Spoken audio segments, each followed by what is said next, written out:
So Manchester City just lost 4-0 to Spurs in a really intriguing game at the Etihad. Who would have thought that that will be the outcome of that game? City, for many years now, have been used to being extremely dominant. This would be potentially a game they would normally just run over Spurs, and everybody expected that sort of situation coming from a team who had lost 4 games in a row. And there was already so much pressure on Guardiola, who had extended his contract at Manchester City. And so coming into this game and losing 4-0 is definitely a result most people didn't see coming. But then what does that mean for Manchester City and for the league in general?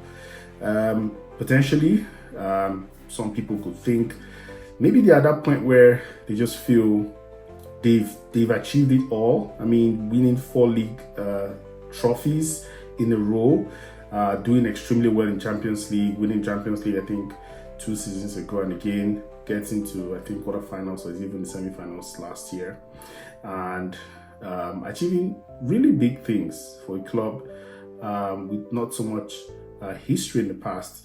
So yeah, they've really done fantastic. Same kind of crop of players.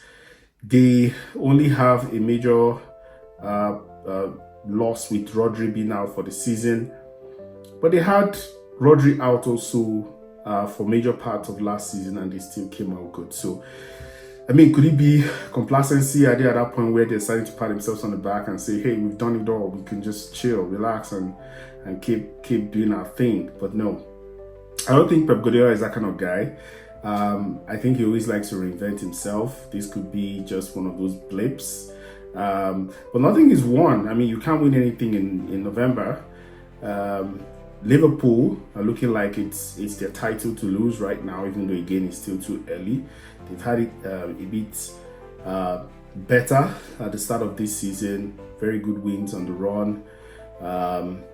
You can argue that they haven't played their worst fixtures if you compare the games Arsenal have played and the games Manchester have played against top sides versus Liverpool. You could say, well, Liverpool have had a better run of fixtures, but no. Overall, we can see they've been more consistent, and they have it all to do at this point. I mean, if they can keep consistent till from now to the end of the season, who knows what they will achieve. But you can't write off Manchester City even now. Just yet, they're still a side that can always wake up any day, any time, and come back to compete. They've lost an appreciable number of games this season. It's starting to look like this is not a title-winning season for City. But again, you can't conclude anything. This is starting to remind me of the 2015-16 season where Leicester City, out of the blue, was just like a season where all the top teams were not really in top form. Chelsea were not doing so well that season. You had the likes of Manchester United as well falling short, and then Leicester out of from the blues just came out and remained consistent. Of course, they got relegated a few years down the road, but that was that season where they saw an opportunity and they took it, and they stayed consistent. So this could be that season for Liverpool where they just have to. I'm sure nobody predicted Liverpool would be in this position at this time, coming from a team that they just parted ways with Klopp, who was a fantastic manager for many years, and then the new person coming on board, he's doing fantastically well in Champions League and Premier League, looking good all around, right? But it's interesting times. What is sad is why a team like Arsenal are not in that position to take. I mean, if you thought at the beginning of the season, if someone told you City were going to lose this number of games at this stage and practically lose form overall, the question would be, someone would easily assume that this is Arsenal's season to win. But finding Arsenal also losing form, you could argue also that Arsenal had a number of players out in the last couple of weeks. They've lost Martin Odegaard, many players injured.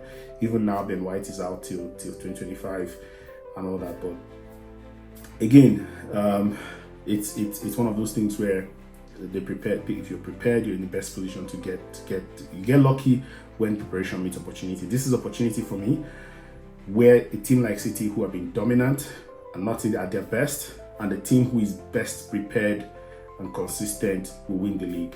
So we are not writing off Manchester City at this point. I think Opta predicted Liverpool to be 75%, even though those stats don't really speak to an entire season, just looks at current form. But again, we see here at this stage that City are not out of it. They are very much still in contention, but it's Liverpool's title to lose at this point. But yeah, interesting times. We'll see how much they, and of course we're seeing teams like Chelsea starting to pick up form and look like the Chelsea we've always known. So yeah, let's know your thoughts in the comment. What do you think is happening? Are City really at that point where they've basically lost interest in fighting for the title, or do they have other priorities? And is it time to start to say Liverpool are favorites? Are we at that point yet? So yeah, let me know your thoughts in the comments. Arsenal fans, I can say, sad to think that at this stage, I'll say this is the opportunity. Arsenal don't seem ready to make that. But again, it's not over for Arsenal. Arsenal just 1 point behind Manchester City. Still not concluded yet, but again, we can clearly see it's Liverpool's title to lose at this point. So yeah, let's know your thoughts in the comments, and I'll see you on the next one. Bye-bye.